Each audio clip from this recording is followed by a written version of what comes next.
जय श्रीराम भाई मैंने मोर कहबार उद्देश्य है कि आज गो सेवक माने भुवनेश्वर रे विधानसभा आगे धारणा देइछन्ति किंतु से माने असुस्थ हेलेनी अथच सरकार प्रशासन कि नेता मंत्री कहारी भी देखा ना।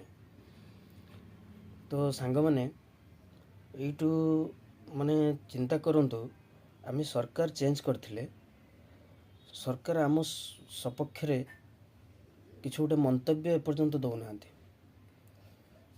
तेणु मते गोटे कथा कष्ट लगुच जे आमर हिंदू भाई माने भी माने कमेंट रे मु देखुली गोटे वीडियो माने हिंदू भाई माने भी आमर गोटे माने गोटे वीडियो रे कमेंट करचंती माने एमिति कमेंट करचन जे जमिति से बांग्लादेश पाकिस्तान ले रोचंती किंतु एमिति माने करिबा मु हिंदू भाई मान को आह्वान करुच्ची जे एमिति करिबा ठीक न। थरे गौ माता आखिर लुहटा को बुझंतु तापरे आपण जानी परिबे निज मार कष्ट जहाँ निज गौ मातार कष्ट भी सेया।